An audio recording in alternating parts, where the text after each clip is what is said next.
नमस्ते, अभिवादन आपका इनोसेंट इन्वेस्टर के इस नए वीडियो में आपके लिए डिस्क्लेमर। उसके बाद बात करेंगे यस बैंक की। यस बैंक का रिजल्ट हमने आपके सामने अच्छे से पेश किया था, पूरा एनालिसिस आपको रिजल्ट का दिया हुआ है। अगर आपने वो वीडियो नहीं देखी तो ज़रूर देखिएगा। रिजल्ट मुझे अच्छा लगा या बुरा लगा उसका एक्सप्लेनेशन उस वीडियो में है। इस वीडियो में हम बात करेंगे फंड रेजिंग के बारे में। यस बैंक फंड रेजिंग के ऊपर फोकस कर रहा था और पहले ही हमको इन्फॉर्म कर दिया गया था कि इस बार जो बोर्ड मीटिंग होगी उसमें फ़ंड रेजिंग के बारे में भी बात की जाएगी और हमारे सामने जो डेटा आया है उसको हम एक्सप्लेन करेंगे। ये फ़ंड रेजिंग किस तरफ इशारा कर रही है, स्टॉक अगर आपके पास है तो आपको क्या करना चाहिए, सारा एनालिसिस मैं आपको दूंगा। चार्ट पर थोड़ा सा आपको दिखाना चाहूँगा कि यस बैंक में रिजल्ट से पहले कैसा मोमेंटम आया है। अगर आप पिछले 5 दिन का सेशन देखोगे रिजल्ट से पहले, ठीक है, 1 2 3 4 5 पाँचों दिन अगर आप देखोगे तो कभी भी एक दूसरी कैंडल का हाई नहीं पार कर पाया यस बैंक। इसका मतलब क्या है कि जो एक बार यस बैंक खरीद लिया, ठीक है, गलती से अगर खरीद लिया तो वो या तो अपना रेट आने पे ही एग्जिट करना चाहा या फिर नीचे के लेवल पे ना दोबारा वो एवरेज करना चाह रहा था और फ्रेश जो बायर्स थे वो आ नहीं रहे थे। सिंपली समझिए कि लोअर लोज बनते जा रहे हैं यस बैंक में। अगर आप देखोगे पिछले 3 दिन का डेटा और अगर आप पिछले 5 दिन का डेटा देखोगे तो लोअर हाइज बनते हुए जा रहे हैं, ठीक है। अब इस चीज़ में आपको क्या दिखाई देता है, इसका मतलब है कि रिजल्ट से पहले लोगों के पास कॉन्फिडेंस की कमी थी। और वो कमी कहाँ से आ रही थी? रिजल्ट सबको पता था कि पॉजिटिव नोट पे रिजल्ट आएगा, रिजल्ट यस बैंक बढ़िया पेश करेगा, लेकिन दिक्कत सबको कहाँ हो रही थी? फंड रेजिंग के मसले में। और ये चीज़ मैंने आपके साथ कवर भी की हुई है पहले भी कि फंड रेजिंग एक मतलब नेगेटिव डायरेक्शन में लेकर जा रहा है यस बैंक के स्टॉक को। और ये क्यों होगा मैं आपको एक्सप्लेन करूंगा। बस आपसे रिक्वेस्ट इतनी है कि ये मान लीजिएगा इस वीडियो को देखते वक्त कि आपके पास स्टॉक नहीं है। और स्टॉक नहीं है इसका ये मतलब नहीं कि आप भूल जाओ कि आपके पास स्टॉक है, बेचना भी। मैं ये कह रहा हूँ स्टॉक अगर आपके पास होगा तो वही कहता है ना कि अपने बच्चे को कोई बुरा नहीं कहता। तो जब आप एक स्टॉक खरीदते हो वो आपका बच्चा हो जाता है, आपके पास उसके खिलाफ बुरे सुनने की क्षमता जो है वो कम हो जाती है। आप नीचे आके गाली लिखोगे, ये करोगे वो करोगे, लेकिन आप सच्चाई नहीं सुनना चाहोगे। मैं आपको एक बात बता देता हूँ, बाजार आपसे 100 में से 100 रुपये ही ले सकती है। ये एग्जाम्पल मैं बार बार देता हूँ। 100 रुपये आप लेकर आए हो बाजार में, 100 का 100 आपसे छीन सकती है बाजार। वर्स्ट टू वर्स्ट के सिनारियो में ये हो सकता है, ठीक। लेकिन बेस्ट टू बेस्ट के सिनारियो में क्या हो सकता है? बाजार 100 को आपके 1000 बना सकती है, 10,000 बना सकती है, लाख, 10 लाख, करोड़, 10 करोड़, अरब, 10 अरब या उससे भी ज़्यादा बना सकती है। और ये 100 रुपये को बना सकती है। कैसे बना सकती है? वो है पावर ऑफ कंपाउंडिंग। अब मैं ये नहीं कह रहा हूँ कि आपका 100 रुपया आपके पास है तो आप उसको करोड़ों में बढ़ते हुए देखोगे। ये भी हुआ है पिछले 30-40 सालों में। बहुत से ऐसे स्टॉक्स हैं जो 100 रुपये को करोड़ रुपए में कन्वर्ट कर दिए हैं, कई करोड़ में कन्वर्ट कर दिए हैं। लेकिन ये तब होता है जब आपके पास पेशेंस होता है। खैर, हम वापस आते हैं यस बैंक में। मैंने आपसे कहा कि अगर आपको लॉस हुआ है ना यस बैंक में या किसी भी स्टॉक में, तो अपनी गलती को सुधारिए। अपनी गलती पे बैठे रहने का ये मतलब आप कभी ये नहीं सोच पाओगे कि आप गलती पे बैठ करके, यानी कि गलती को बचा करके आप और बड़ी गलती कर रहे हो, ठीक है। तो यहाँ पर कम से कम आपसे मैं ईमानदारी चाहता हूँ कि ईमानदार रहिए। अगर कोई गलती हो गई उसको समझने की कोशिश किया कीजिए। हम चलते हैं एक्सप्लेनेशन पे, यस बैंक को एक्सप्लेन करेंगे। हमारे सामने क्या डेटा आया इसको हम पढ़ने की कोशिश करते हैं। देखो वीडियो थोड़ी सी डिटेल्ड है, इसलिए जिनको लग रहा है कि इस वीडियो में हम जादू सुनने आए हैं 70-80-100 का टारगेट, तो ये तो होने वाला नहीं है। मैं इस वीडियो में सच्चाई रखूंगा आपके सामने, आपको एक एक बात पता चल जाएगी, ठीक। रिजल्ट कैसा आया है उसको जरूर देख लीजिएगा। वो वीडियो हमारे सामने कहा जा रहा है raising of funds for an amount aggregating up to 10,000 crore. 10,000 crore रुपए की जरूरत फिर से पड़ गई है किसको? यस बैंक को। अब ये जरूरत जो है बहुत ध्यान से समझिएगा, ये जरूरत क्यों आई?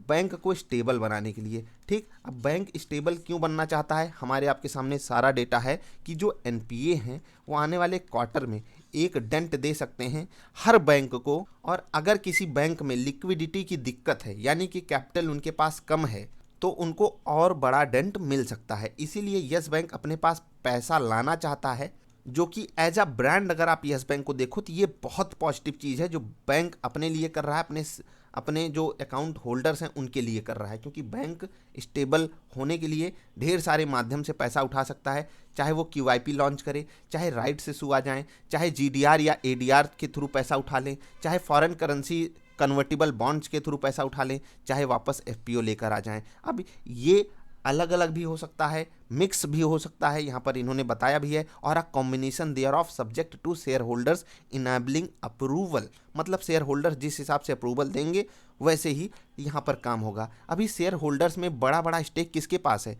बिग इंस्टीट्यूशंस के पास है।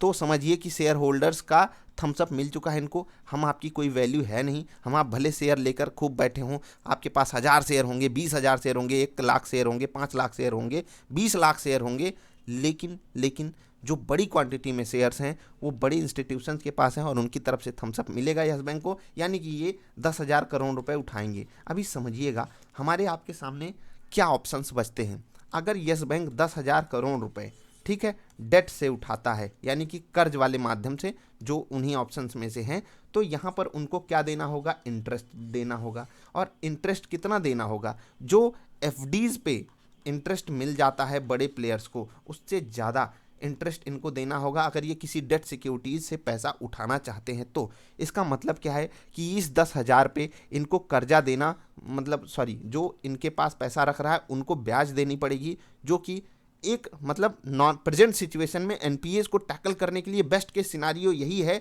कि हमारे पास पैसा होना चाहिए, भले हम ब्याज धीरे धीरे करके चुकाते रहें। ये आप भी समझते होंगे, जब आपके ऊपर कोई संकट आता है तो आप सबसे पहले जाते हो बैंक, भैया लोन दे दो, हम ब्याज चुका देंगे। पहला सिनारियो ये बन सकता है, ठीक। अब इस सिनारियो में क्या है? स्टॉक की परफॉर्मेंस हैम्पर होगी, क्योंकि हम आपके लिए ये एक नेगेटिव सुगबुगाहट लाएगा, चलो बैंक के ऊपर कर्जा बढ़ गया, ठीक। दूसरा सिनारियो क्या हो सकता है? वो हमारे सामने है, इक्विटी अभी उससे पहले भी उठाया गया है 15,000 करोड़ रुपए, और ये जब सक्सेसफुल हो जाता है तो रेटिंग इंप्रूव होती है, लेकिन इक्विटी की वैल्यू जब डाइल्यूट होती है ना, तो हम आपके ऊपर वापस डेंट पड़ता है। यही 10,000 करोड़ रुपए जब इक्विटी के माध्यम से उठाए जाएंगे, मान लेता हूं दोबारा, ठीक, तो हमारे सामने क्या होगा? हमारी जो शेयर की वैल्यू है वो फिर से कम हो जाएगी, या तो शेयर में इक्विटी डाइल्यूशन हो जाएगा, या फिर और सस्ते रेट पे आ जाएगा, कुछ भी हो सकता है। हम अभी सिर्फ एक सुगबुगाहट की बात कर रहे हैं। या फिर मान लेते हैं 5,000 करोड़ डेट से उठाए, 5,000 करोड़ इक्विटी से उठाए, या अलग अलग माध्यम कुछ भी हो सकता है, उसी हिसाब से मैं आपको दे रहा हूँ। यहाँ पर भी हम आप जैसे शेयर होल्डर्स का डायरेक्ट नुकसान है, डेट के थ्रू उठाते हैं तो इनडायरेक्ट नुकसान है, क्योंकि अगर डेट के थ्रू उठाते हैं तो जो नए इन्वेस्टर्स आएंगे यस बैंक में, वो एक माध्यम देखेंगे कि भैया डेट है, कर्जा है बैंक के ऊपर, ये बोझ है।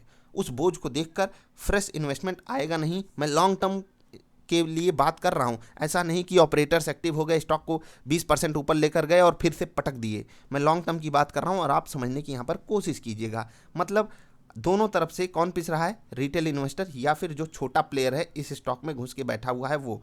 और उसको फंसाया किसने है?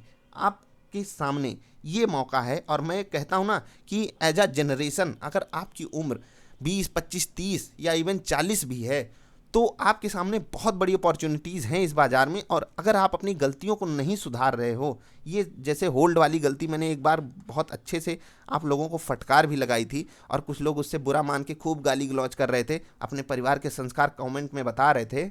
तो वही मैं देख रहा था कि अगर आपको कोई सही बात बताने के लिए 2-4 कड़वी बातें बोल देता है तो आप उसको जी भर के गाली देते हो। और मैं ये देखता हूँ कि जब चवन्नी छाप स्टॉक बोला जाएगा, 1 रुपये का स्टॉक है, 2 रुपये का स्टॉक है, ये बनाएगा करोड़पति, ऐसी वीडियोज़ पे लाखों व्यूज़ हैं, लाखों लाइक्स हैं, मुझे कोई फ़र्क नहीं पड़ता कि उनको कौन देख रहा है।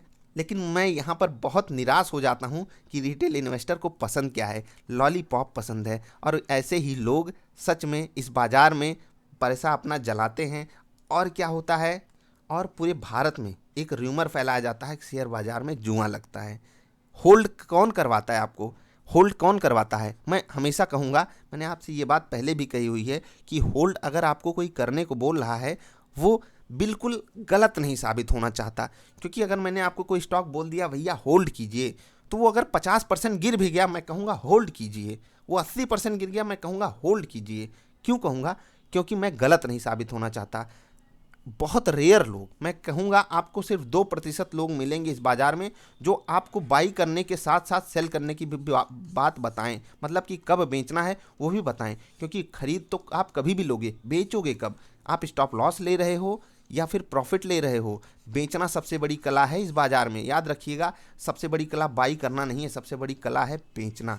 और अगर आपको ये बताने वाले नहीं अवेलेबल हैं बाज़ार में, समझ लीजिएगा ना, आपका नुकसान होना तय है। इसीलिए मैं ये कला आपको सिखाने की कोशिश करता हूँ कि स्टॉक को बेचना कब चाहिए, क्योंकि ये कला बहुत कम लोग बताना चाहते हैं, क्योंकि ये कला बताने में बहुत बड़ी बड़ी गलतियां होती हैं, बहुत बड़ी बड़ी मिस्टेक्स होती हैं, और लोगों को मिस्टेक्स पचती नहीं है ना। वो इंडिविजुअल लेवल पे पचा सकते हैं, और अगर कोई सोशल मीडिया पे आया हुआ है तो वो अगर किसी के सामने गलत हो जाता है ना, तो सोचता है कि उसकी बेइज्जती हो गई या फिर लोग उसको फॉलो नहीं करेंगे। और ये है भी, सच्चाई भी यही है। ये चीज़ मैंने अपने पर्सनल लेवल पे एक्सपीरियंस किया हुआ है कि जैसे ही हम कोई डिसीजन लेते हैं और अगर हम उसमें गलत हो गए तो खूब सारे लोग आ जाएंगे गाली लेने, जबकि हम 75% 80% केसेस में सही होंगे तो वहाँ पर कोई हमें प्रेज करने नहीं आएगा। और ये सिनारियो आप देख सकते हो, जैसे कि एक स्टॉक था जील, यहाँ पर हम बिल्कुल गलत साबित हो गए थे कि भैया इस स्टॉक को बेच दीजिए, मुझे अपसाइड की गुंजाइश नहीं लगती। बाजार चल रही है, स्टॉक भी भाग रहा है, मुझे नहीं पसंद था, मैंने सेल करने को बोल दिया।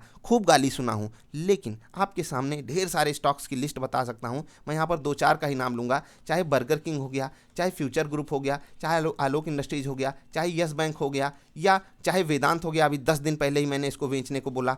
फिर यहाँ पर मुझे प्रेज नहीं मिलेगा। क्यों नहीं मिलेगा? क्योंकि जब आपको लगता है कि सामने वाला बंदा ऐसा डिसीजन दिया जो आपके खिलाफ चला गया, कम से कम आप उस स्टॉक में होते तो आपका बड़ा प्रॉफिट बन जाता, तब आप उसको जी भर के गाली दोगे। ठीक है, बहुत अच्छे लोग भी हैं जो इसके लिए सपोर्ट भी किए हैं, बहुत अच्छी बात है, और मैं यही चाहता हूं कि आप सही लोगों को इस बाजार में सपोर्ट करना शुरू कर दीजिए। वापस आते हैं यस बैंक पर। यस बैंक जो फंड रेजिंग कर रहा है, ये मुझे नेगेटिव सिग्नल दे रहा है स्टॉक के लिए। अब इसके अलावा मैं और कुछ नहीं बोलना चाहता।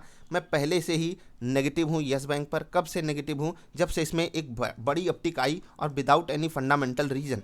कारण बहुत थे कि स्टॉक लार्ज कैप में शामिल हो गया, ऐसा हो गया, वैसा हो गया, रेटिंग्स इंप्रूव हो गई, लेकिन स्टॉक इतने तगड़े से भाग जाए, इतने महंगे वैल्यूएशन पे चला जाए, तो वहाँ पर मैंने सेल कर दिया। और ये जो नेगेटिविटी मैंने आपके सामने रखी है, ये अगले 6 मंथ के लिए है। अगर आपके पास अगले 6 महीने के स्टॉक लिए आप स्टॉक लेना चाहते हो, या करंट मार्केट प्राइस के आसपास कहीं लिए हो, तो अगले 6 महीने के लिए ये स्टॉक बहुत बेहद नेगेटिविटी के साथ मैं देख रहा हूँ।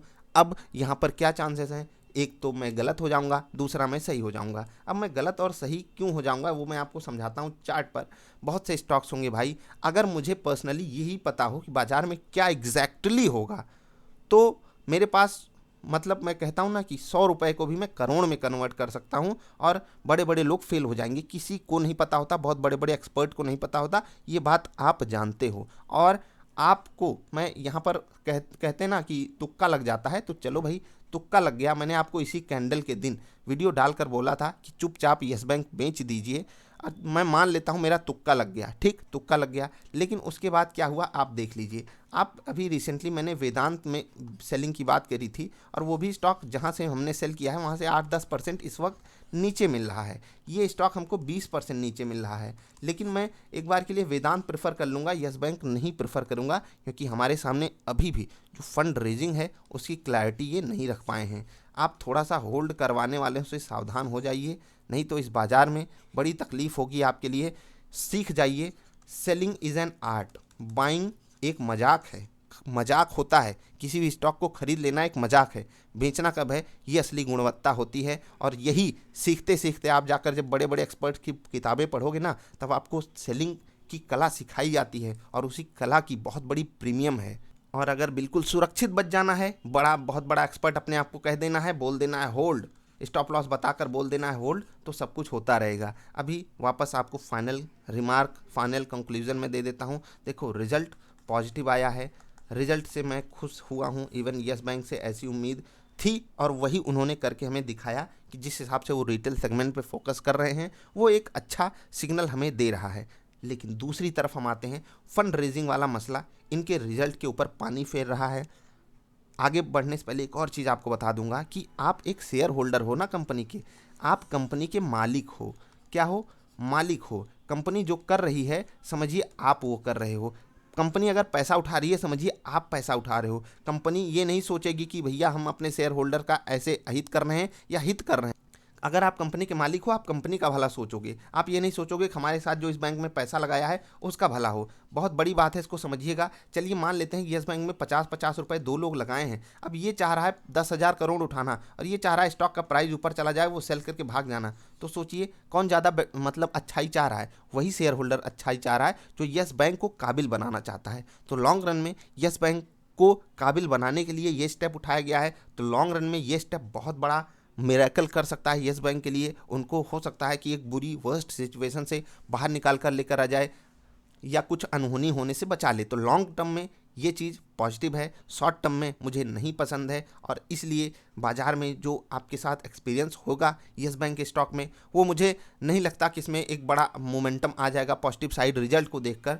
इस फंड रेजिंग वाले मसले को यस बैंक किस हिसाब से लेते हैं, शेयर होल्डर्स किस हिसाब से लेते हैं, बड़े प्लेयर्स किस हिसाब से लेना चाहते हैं, वो देखा जाएगा। मुझे इस वक्त भी यस बैंक महंगा लग रहा है, चाहे वो रिजल्ट की बात हो, चाहे नॉर्मल करंट मार्केट सिचुएशन की बात हो, मुझे यस बैंक महंगा लग रहा है। और मैं ये स्टॉक बिल्कुल इस रेट पे भी आपको बाइंग रिकमेंडेशन के साथ नहीं छोड़ सकता हूँ। तो थोड़ा सा अलर्ट हो जाइए, होल्ड करवाने वालों से थोड़ा सावधान हो जाइए। स्टॉप लॉस जो आपको तूफ़ानी स्टॉप लॉसेस बता देते हैं, तूफ़ानी टारगेट बता देते हैं, उनसे सावधान हो जाइए। और रही बात पैसा कमाने की, तो मैंने आपसे कहा है शॉर्ट टर्म में अगर आपको पैसा कमाना है तो आपके सामने सिर्फ और सिर्फ दो चारे हैं, या तो आप इंट्राडे कीजिए या तो आप स्विंग ट्रेड कीजिए। और इन दोनों ही ट्रांजैक्शंस में आपको चाहिए स्टॉप लॉस की कला, स्टॉप लॉस आना चाहिए, स्टॉक सिलेक्शन आना चाहिए। और हम आपको ढेर सारे स्टॉक्स बताते रहते हैं। इंट्राडे तो हम आपके साथ डेली स्टॉक शेयर करते हैं, स्विंग ट्रेडिंग के लिए भी हम आपके साथ स्टॉक शेयर करते रहते हैं। हम हमेशा प्रॉफिटेबल नहीं होते, लेकिन कोशिश यही करते हैं कि जो हम कर रहे हैं वही आपको भी बताएं, जिससे कि आप भी एक रेवेन्यू जनरेट कर सको। और अगर आपको लगता है कि 10,000 रुपये लाकर इस बाज़ार में कोई रोज़ का 5,000 या 10,000 कमाता है, 1,000 कमाता है, 2,000 कमाता है, जिस हिसाब से लोग आपको दिखाते हैं, तो वो चमत्कारी लोगों को आप देखते रहिए, आगे बढ़ते रहिए। हमारे सामने भी बहुत अच्छी अपॉर्चुनिटीज़ हैं। और होता है ना, दुरुपयोग कीजिए अपनी ताकत का। हम भी चाहें तो अपनी ताकत का दुरुपयोग कर सकते हैं। क्या कर सकते हैं भैया, आओ चमत्कारी स्टॉक दिखाते हैं, आ जाएंगे व्यूवर्स खूब ढेर सारे, खूब ढेर सारा मतलब उनको मज़े भी आएंगे उसमें। वाह सर क्या कमाल का स्टॉक बताया है, चाहे वो स्टॉक आपको बर्बाद ही कर दे। कोई जिम्मेदारी लेता है? सब शुरुआत में ऐसे डिस्क्लेमर दे देते हैं, भैया आपके पैसा आपका नुकसान, हम कोई जिम्मेदारी नहीं लेते, हम कोई मतलब ना हम किसी चीज़ की, आपकी प्रॉफिटेबिलिटी हो, नुकसान हो, मर मर जाएं आप, कुछ भी हो जाए, हम कोई फ़र्क नहीं पड़ता हमको, क्योंकि हम आपको डिस्क्लेमर दे के बैठे होते हैं। सोच लीजिए ये डिस्क्लेमर क्यों दिया जाता है।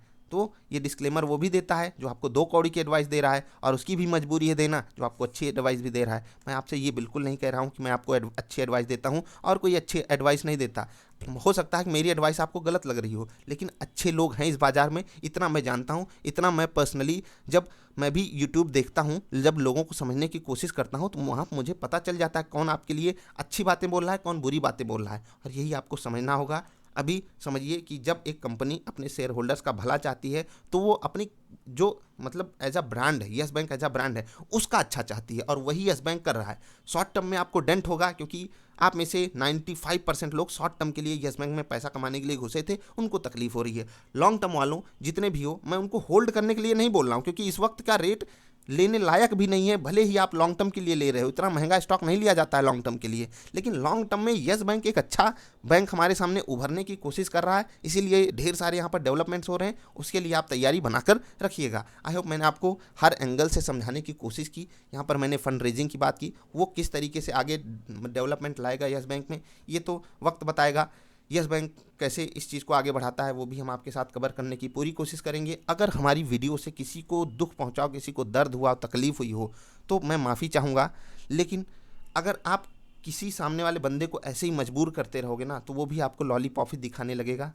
तो कम से कम सभ्यता संस्कार का ध्यान रखा कीजिए। कमेंट सेक्शन में यूट्यूब के पास बहुत अच्छा फीचर है, वो गाली गलौज को कूड़े कबाड़ में फेंक देते हैं, तो मतलब आपकी वैल्यू कूड़े कबाड़ सी हो जाती है जैसे ही आप गाली देते हो। यूट्यूब आपको खुद कूड़े कबाड़ में फेंक देता है, तो ऐसे कमेंट करने से बचें, क्योंकि वो आपको भी अच्छा इंसान नहीं बनाएंगे। और जो उसको मान लेते हैं पढ़ भी लिया, तो वो आपके बारे में क्या सोचेगा, आपके माँ बाप के बारे में वही सोचेगा ना जो वो आपको सिखाए हुए हैं। तो थोड़ा सभ्यता दिखाइएगा जो भी लोग कमेंट कीजिए। हम मिलेंगे फिर से किसी अच्छी वाली वीडियोज़ में, तब तक के लिए जो हमने अच्छे वाले स्टॉक सेलेक्ट करके आपको बताए हैं, निफ्टी 50 के, निफ्टी नेक्स्ट 50 के, उनको ज़रूर देखिए। आपके सामने 50-60 स्टॉक्स भी हैं जो अच्छे से सेलेक्ट करके आपके सामने हमने रखे हुए हैं, उसको देखिए। क्यों लेना है उसका कई सारे स्टॉक्स का कारण भी मैंने आपको एक्सप्लेन किया है, रिजल्ट भी ढेर सारे एक्सप्लेन किए हैं, वो सब देखिए। अच्छे स्टॉक्स ऐसा तो है नहीं कि बाज़ार में नहीं है, जो हैं तो उनको भी थोड़ा सा एनालाइज करके देखा कीजिए। ऐसा नहीं है कि आपने यहाँ पर अपना फंड डाल दिया है तो मतलब होता है ना कि वो बाप बेटे वाला रिश्ता हो गया कि नहीं नहीं हमारा बच्चा है, हम इसके हर गलती को माफ़ करेंगे। ये गिर रहा है तो कोई होल्ड कर रहा है तो हम उसको शाबाशी देंगे। वाह सर, आपने बोला होल्ड करने को, इतनी तूफानी बात आपने बोल कैसे दी। जाते जाते यही कह रहा हूँ, लोग सोचते हैं कि जब वो बोल रहे हैं कि हाँ ये स्टॉक होल्ड कीजिए, तो वो लगता है कि वो बहुत बड़े एक्सपर्ट बनकर आए हैं और मतलब सुपरमैन बन के आए हैं, रिटेल इन्वेस्टर के सामने खड़े हैं, होल्ड एकदम तूफानी तरीके से, भैया होल्ड कीजिए इस स्टॉक को। तो थोड़ा समझदार बनिए, समझदारी दिखाइए, नहीं तो वही होल्ड आपको कर देगा बोल्ड। मिलेंगे फिर से किसी अच्छी वाली वीडियोज़ में, तब तक के लिए हंसते खेलते रहिए यार। वीडियो देखने के लिए आपका बहुत बहुत आभार, धन्यवाद।